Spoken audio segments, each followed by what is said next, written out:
Bonjour à tous, ou bonsoir, tout dépend l'heure à laquelle vous regardez cette vidéo. L'heure est grave, nous allons parler d'un sujet sensible. Saint-Étienne, la SSE. Et oui, parce que nous en sommes à la 9e journée de Ligue 1. Et que les Verts enchaînent les mauvais matchs, les défaites. J'ai pas envie de dire les victoires, parce qu'il y en a pas. Il y en a eu quoi 2, Lille, Auxerre, et un match nul contre Nantes, je crois. C'est à chier. C'est à chier. La prestation des Verts est à chier. Et chaque week-end, Saint-Étienne nous propose une grosse chiasse sur le terrain. Oui, parce que c'est sans filtre ce soir, ou ce matin, ou cet après-midi, une fois de plus. Tout dépend de l'heure à laquelle vous regardez cette vidéo. Mais voilà, les Verts ne proposent rien. Il se passe rien, défensivement, offensivement, milieu de terrain, j'en parle même pas. C'est nul, c'est mauvais. Chaque week-end. Voilà. Le seul bon match que j'ai vu, c'est Auxerre. C'est le seul. Je vais essayer d'orienter ce débrief, cette critique en 3 phases. Odo et ses entraînements, et ses choix. Les joueurs et l'attitude d'une manière générale. Premièrement, Olivier Dalloglio. Je ne comprends pas tes choix. Je ne les comprends pas. Pourquoi continuer avec ce dispositif-là ? Pourquoi continuer avec cet effectif-là quand tu vois que ça ne marche pas ? Pour provoquer ? J'en sais rien. Je veux dire, j'ai rien contre Younis Abdelhamid, mais pourquoi tu nous le remets titulaire contre dernier match Angers ? On est d'accord, il a été titulaire en première mi-temps, il me semble. Pourquoi ? Tu sais que ça fait chier tout le monde. Tu sais qu'il est pas excellent. J'ai rien contre lui, mais il a 37, 38 ans. Voilà. Et Abdelhamid, quelques difficultés quand même. Ça se voit. Ça va voir que l'intensité, le mec il est cramé en une mi-temps. Compliqué. Mais Odo, je sais pas, continue de le mettre. Je sais pas pourquoi. Je sais pas, peut-être qu'il a vu un potentiel énorme en lui. Bon, ça serait bien le seul à voir ça, mais bon. Voilà. Ce choix-là, je ne le comprends pas, comme bien d'autres. Pourquoi au milieu de terrain, tu nous laisses un Pierre Ecoua ? Je suis désolé, un Pierre Ecoua, ouais, à un moment donné, sur un match ou deux, on s'est posé la question, on s'est dit, ouais, Ecoua, pas trop mauvais, machin. Non, en fait, non. Ecoua, il a du mal à récupérer les ballons. Et quoi, quand il y a un jeu qui part de la défense de Saint-Étienne, qui arrive sur lui, il récupère le ballon, il se retourne pour voir ce qui se passe derrière. Alors, c'est pas forcément toute sa faute, mais il se retourne pour voir ce qui se passe derrière. Et puis, Saint-Étienne, dans sa grande habitude, ne va pas proposer grand-chose, il se démarque pas bien. Et puis du coup, il passe son temps à se retourner, et revenir et jouer derrière. Voilà. Et la majeure partie du temps, c'est ça en fait, à Saint-Étienne, on joue un petit peu, pas longtemps, 10-15 secondes, parce qu'après, quand l'équipe adverse elle met un peu d'intensité, les Verts ils suivent plus. Mais voilà, c'est ça, et je comprends pas pourquoi il le laisse. Non, ça y est, on a vu, c'est la 9e journée, et non, il se passe pas grand chose, faut arrêter, Odo, faut arrêter. Mouefek, il est parti dans le cosmos là, et je sais pas où il est, Mouefek, mais il y est pas, non, c'est pas bon, Mouefek, je suis désolé. Puis on a l'impression qu'il s'en fout en plus, l'impression qu'il s'en branle. Le mec, il est là, il rentre sur le terrain, ouais, t'es sur le terrain là, juste comme ça, non. Mouefek, Cafaro c'est pareil, n'en parlons pas, Cafaro, il a mis un but contre Lille, je crois. Ouais, contre Lille, il me semble. Et ça y est, un but. Ouais, mec, putain, on a l'impression que dans sa tête, c'est bon, moi j'ai fait ma saison, j'ai mis... Non, Cafaro, arrêtez de le mettre. Il est pas bon. Il fait pas les efforts. Il vient pas aider ses coéquipiers. Arrête de nous mettre des Cafaro, des Mouefek. Non. Mets-nous des éléments comme Bouchouari, parce que Bouchouari, oui, il fait des boulettes. Mais c'est un jeune très jeune qui pour moi a un meilleur potentiel qu'un Cafaro, qu'un Mouefek. Je trouve que techniquement il y a quelque chose. Il fait ses feintes, je les trouve franchement, je les trouve vachement réussis. Je trouve que ouais, il met un petit peu de mouvement, un peu d'intensité dans son jeu. Alors oui, il est petit, pas un grand gabarit, mais c'est un profil qui pour moi est intéressant, et avec un peu plus d'entraînement, d'expérience, je pense qu'il pourrait devenir un élément important de synthé. Mais il faut le faire jouer, il faut le faire jouer.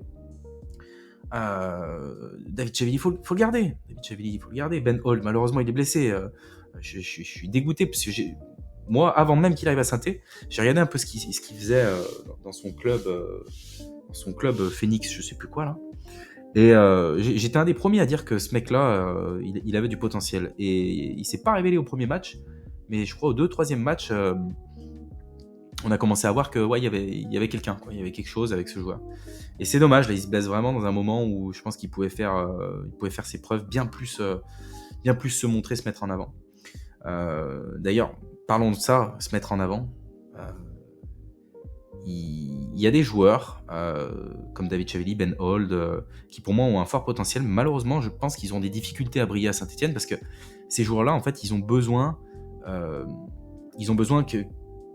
d'avoir des coéquipiers entre guillemets talentueux derrière, d'avoir un très bon soutien qui vient du milieu de terrain et de la défense. Le problème, c'est qu'ils l'ont pas, parce qu'au milieu de terrain, il se passe rien, ils jouent pas entre les lignes, ils combinent pas. En défense, quand ils cherchent les longs ballons, c'est imprécis. C'est pour ça, en fait, c'est compliqué, parce que c'est des joueurs à potentiel, mais ça va être compliqué pour eux de briller, parce que autour d'eux, leurs coéquipiers sont pas bons. Ils sont pas bons. C'est délicat parce que pourtant vous mettez ces joueurs-là dans des clubs un peu plus grands. Je pense que ouais, ils pourraient évoluer rapidement et être appelés par des plus grands clubs par la suite. Ouais. Mais là, ouais, ça va être délicat. C'est comme si en gros, je vous disais, on va foutre l'ancien un Barcola, machin, ou un Kylian Mbappé à Saint-Étienne. Bah, je veux dire, le mec individuellement, enfin, il pourra pas emmener la SSE en 4e position du championnat de Ligue 1 tout seul. Mais de l'autre côté, on voit quand même qu'individuellement, David Chavilly, quand il y va un petit peu à la solo, on voit, c'est là qu'on voit qu'il y a un potentiel, c'est qu'il arrive à faire des choses. Alors imaginez avec des très bons joueurs derrière lui qui seraient capables de le trouver entre les lignes, de le trouver sur les ballons hauts. Bon, voilà. Ça va être compliqué pour eux de faire de grandes choses à Saint-Étienne. Si en tout cas il n'y a pas un bon mercato hivernal, parce que là actuellement qu'est-ce qu'il y a à Saint-Étienne, je suis désolé, hein, j'ai rien contre les joueurs. Moi je suis de Saint-Étienne, c'est mon club de cœur, c'est ma ville de cœur. Mais j'ai connu Saint-Étienne dans des périodes bien plus favorables. Et aujourd'hui ça me fait de la peine en fait de voir ça, parce qu'on a l'impression qu'ils en ont rien à foutre. Je suis désolé, mais voilà, ça me dégoûte, ça me fait chier. Voilà, ça m'emmerde. Et bref, pour en revenir un peu au dos, je comprends pas ces choix de rester sur un dispositif et un effectif comme celui-là. Et je voulais aussi parler de l'entraînement. Peut-être qu'il y a aussi un souci. Je regarde un petit peu de temps en temps les vidéos officielles de la SSE, où ils montrent un petit peu la semaine avant le match du week-end. Et on a l'impression, alors c'est très bien, il y a une bonne ambiance, hein, pas de souci, ça rigole bien et tout. Il faut quand même une bonne ambiance. Mais à un moment donné, peut-être qu'ils se branlent un peu trop les couilles en fait. J'en sais rien, je sais pas. À vous de me dire, hein. Mais je sais pas. Peut-être que ça manque de sérieux, d'intensité, d'engagement. Peut-être, je sais pas comment les plus grands clubs eux s'entraînent. Puis je suis très mal placé aussi pour parler de ça. C'est pour ça, c'est une supposition. Voilà. Mais peut-être que les plus grands clubs s'entraînent avec plus de sérieux, avec plus d'intensité. Je sais pas. Mais voilà, pour dire qu'il y a peut-être un souci de ce côté-là.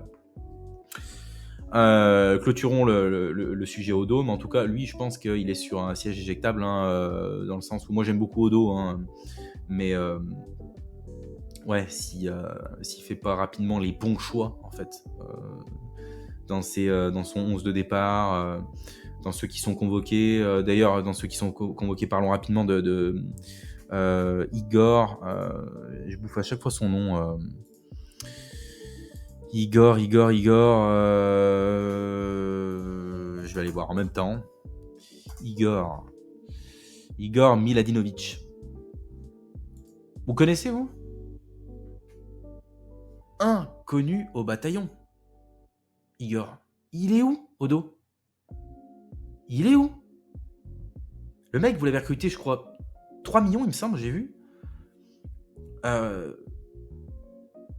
Et Odo, il passe son temps à nous dire ouais, non, mais une préparation, là, je l'ai fait jouer avec la réserve. Mais il va jouer à la réserve jusqu'à quand ? 2030 ? Putain, Odo, merde ! Je sais pas. Vu que ton équipe, en ce moment, fait de la merde, tente des choses. Tente des choses. Fais tourner ton équipe, essaye-le. J'en sais rien. Visiblement, il est pas blessé. Il est où, ce mec? On sait pas. On sait pas. Voilà. La réponse, oh, il est en préparation. Mais merde. Non, je sais pas. Je sais pas. Fais-le rentrer, ce joueur. Voyons ce qu'il donne. J'en sais rien. Peut-être qu'il va apporter beaucoup à l'équipe. Ça me gonfle. Ça me gonfle. Voilà. Ça me gonfle. J'ai dit, c'est sans filtre, on est là pour se dire les choses. Si c'est bon, on le dit. Si c'est pas bon, on le dit, mais cash. Bref.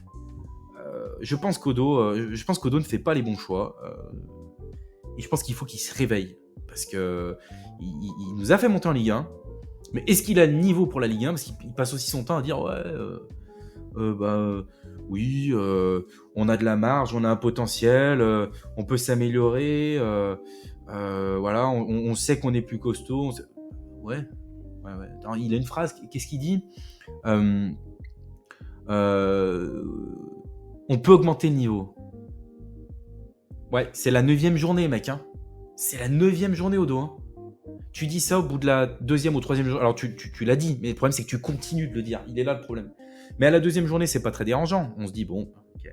Mais là, tu constates quand même bien que le niveau, je pense qu'on est tous d'accord, on voit bien qu'il peut pas être augmenté. Il y a un problème de niveau. Il n'y a pas le niveau. Voilà, on n'est pas bon. On n'est pas bon individuellement, on n'est pas bon collectivement. On n'est pas bon. Donc, arrête de nous dire à chaque fin de match, bordel à cul, qu'on peut augmenter le niveau. On ne peut pas l'augmenter le niveau. Ils sont tous au max. Alors, il y a peut-être un ou deux profils où on sent que c'est peut-être plus un manque de motivation, ou voilà, d'envie, ou voilà, un mauvais jour, machin. Mais d'une manière générale, le niveau, il n'y est pas. Il peut pas y être. C'est pas de leur faute. C'est qu'ils ne peuvent pas. C'est pas qu'ils veulent pas, c'est qu'ils ne... Pardon. C'est pas qu'ils veulent pas, c'est qu'ils ne peuvent pas. Bref, Odo, faut changer vite, parce que, à mon avis, enfin, voilà, je suis pas expert, mais ça va se compliquer. Bref, pour parler des joueurs rapidement, parce que de toute façon, j'en ai un petit peu parlé dans le sujet d'Odo, mais ouais, il y a pas grand-chose. Il n'y a pas grand-chose. Quand on voit les Verts jouer, parfois, sur certains matchs, on a l'impression de voir le FC Andrézieux, mais pour ceux qui connaissent, hein, je veux dire, on a l'impression de voir des amateurs, où c'est leur daronne, pardon, je déteste ce mot en plus, c'est leur maman qui vient les déposer au stade, quoi. Putain, je sais pas, on se fait bouffer. Il y a certains matchs, on touche pas une balle pendant un quart d'heure. Oh les gars, c'est la Ligue 1. Oh, réveillez-vous, je sais pas. Je sais pas.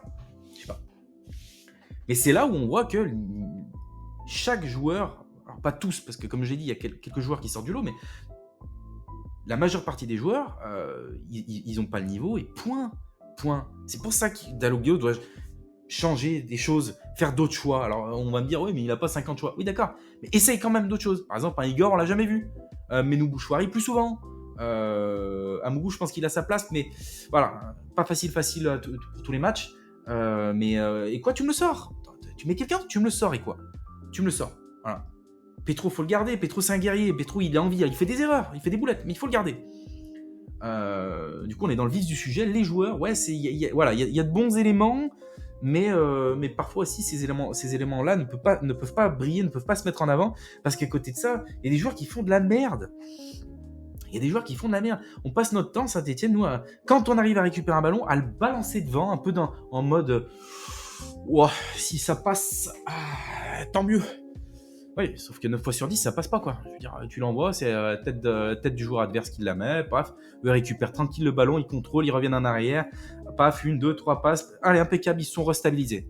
Nous, on sait pas le faire, ça. On sait pas faire. Voilà. Donc voilà, je pense que il y a une vraie problématique liée au talent des joueurs, voilà, la technique.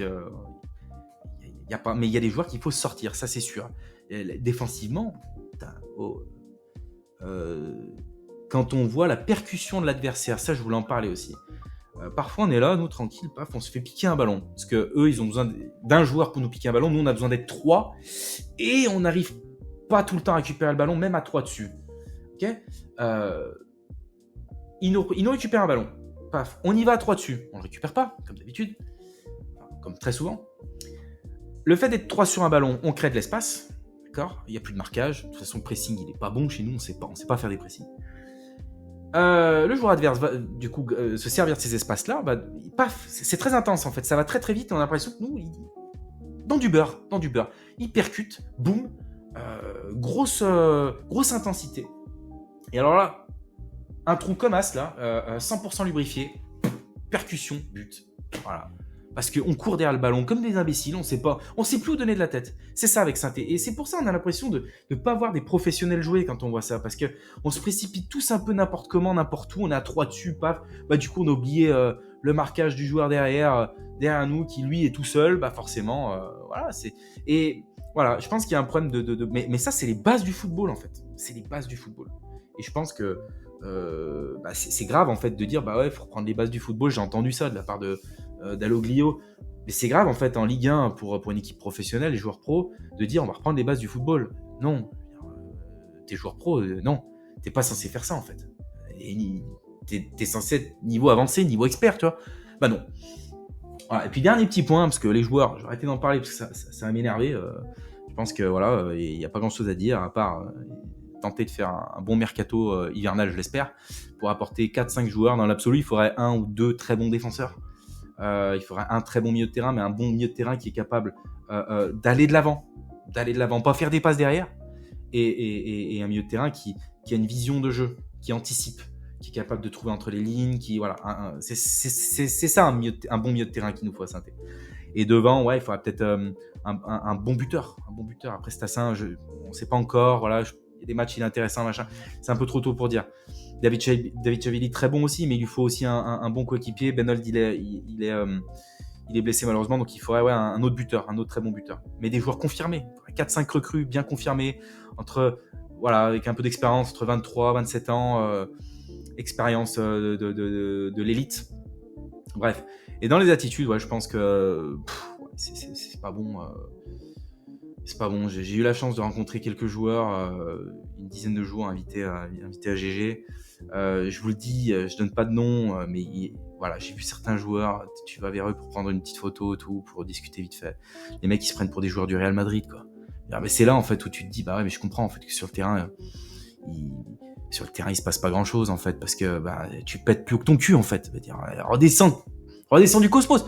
Redescends de ton nuage, en fait, parce que, je veux dire, tu joues à Saint-Étienne, tu fais même pas honneur à ton maillot, donc, je veux dire, arrête. Bref. Je vais m'arrêter là. Pour ce débrief. Et puis, si ça vous a plu, n'hésitez pas à me le dire en commentaire, n'hésitez pas à me faire des retours, me poser des questions. Et je pense que je partirai sur un espèce de petit planning un peu d'avant-match. Certainement pas pendant le match parce que je suis abonné, donc soit je suis là-bas, soit je le regarde à la télé. Je suis désolé, je préfère regarder le match. Et puis peut-être un après-match, je sais pas, à chaud et à froid, truc comme ça. Mais voilà, ici on est là pour se dire les choses, parce que je pense qu'il y en a plein qui regardent des vidéos, qui écoutent Odo parler à la fin du match, comme ça. On aimerait en fait entendre la vérité, l'honnêteté, la sincérité, et on l'a pas vraiment. Donc on est là pour dire quand ça chie dans la colle, et là ça chie grave dans la colle. Bref, on se retrouve soit pour l'avant-match, c'est Strasbourg, il me semble, soit pour l'après-match. Peut-être plus pour l'après-match, parce que j'ai beaucoup de choses à faire ce week-end. Allez, ciao, portez-vous bien, et puis allez les Verts quand même.